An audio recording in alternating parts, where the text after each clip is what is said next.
வணக்கம். தமிழ்நாட்டுக்கான ஒரு ரொம்ப முக்கியமான வானிலை அப்டேட் இது. வரப்போற நாட்கள்ல வெதர் எப்படி இருக்க போகுது, நாம எதுக்கெல்லாம் தயாராகணும்னு டீட்டெயிலா பார்க்கலாம் வாங்க. சரி, இப்போ எல்லார் மனசுலயும் இருக்கிற ஒரே கேள்வி இதுதாங்க. தீபாவளிக்கு மழை பெய்யுமா, பட்டாசு வெடிக்கலாமா, வேணாமா?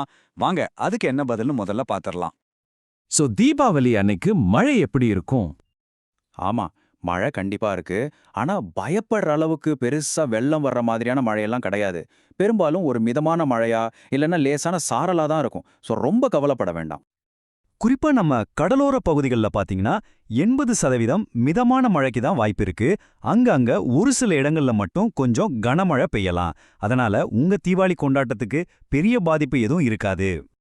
முக்கியமா இந்த மாவட்டங்கள்ல இருக்கிறவங்க கொஞ்சம் கவனமா இருங்க. சென்னை, திருவள்ளூர், காஞ்சிபுரம், செங்கல்பட்டு, விழுப்புரம், கடலூர், அப்புறம் புதுச்சேரி, காரைக்கால், இந்த எல்லா இடங்கள்லயுமே பரவலா மழை இருக்க போகுது. ஓகே, அப்போ மற்ற மாவட்டங்கள்ல நிலவரம் என்னன்னு பார்க்கலாம். கடலோர டெல்டா பகுதிகளில் மிதமான மழை இருக்கும். ஆனா உள் மாவட்டங்கள், தென் மாவட்டங்கள்ல பெரும்பாலும் லேசான தூறல், சாரல் மழை, அதோட வான மேகமூட்டமா இருக்கும். சரி, இந்த தீபாவளி மழைக்கு அசல் காரணம் என்ன? அது வெறும் தீபாவளிக்கு வர மழை இல்லைங்க. இது நம்ம வடகிழக்கு பருவமழையோட ஆரம்பம்.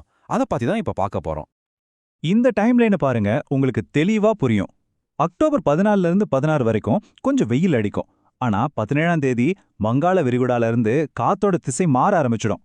அக்டோபர் 18ஆம் தேதி நம்ம வடகிழக்கு பருவமழை அதிகாரப்பூர்வமா தொடங்குது.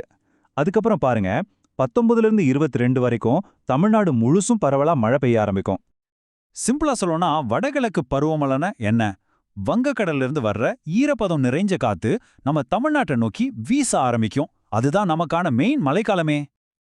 இதுல ஒரு முக்கியமான மாற்றத்தை நீங்க கவனிக்கணும். அக்டோபர் 18க்கு அப்புறம் ராத்திரி நேரத்துல மட்டும் இல்லாம காலையில பகல் நேரத்துல கூட மழை பெய்ய ஆரம்பிக்கும். இதுதாங்க உண்மையான மான்சூன் சீசன் ஆரம்பிச்சதுக்கான அடையாளம்.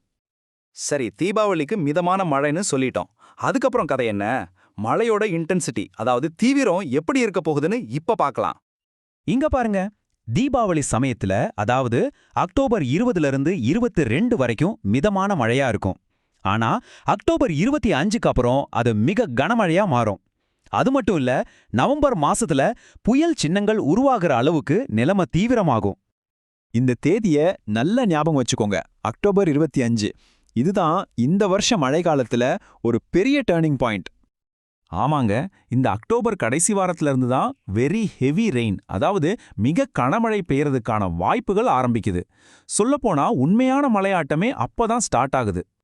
இப்போ நம்ம ரொம்ப ரொம்ப முக்கியமான ஒரு பகுதிக்கு வந்திருக்கோம். இது வெறும் மழை எச்சரிக்கை மட்டும் இல்ல, இது ஒரு புயல் எச்சரிக்கை. நவம்பர் மாசம் நாம ரொம்ப கவனமா இருக்கணும். தீபாவளிக்கு வர்ற மழையெல்லாம் ஒரு ட்ரைலர் மாதிரி தாங்க. அசலான சினிமா, உண்மையான சவால் நவம்பர் மாசத்துக்கு அப்புறம் தான் இருக்கு. குறிப்பா நவம்பர் மாசம் 2வது வாரத்துல வங்கக்கடல்ல முதல் புயல் சின்னங்கள் உருவாகிறதுக்கு ரொம்பவே வாய்ப்பு இருக்கு. இந்த புயல்களால தெற்கு ஆந்திராவுல நெல்லூர், ஓங்கோல், திருப்பதி மாதிரியான இடங்களும், நம்ம வட தமிழ்நாட்டுல சென்னை, திருவள்ளூர், காஞ்சிபுரம், செங்கல்பட்டு மாவட்டங்களும் கடுமையான பாதிப்புகளை சந்திக்கிறதுக்கு அதிக ரிஸ்க் இருக்கு.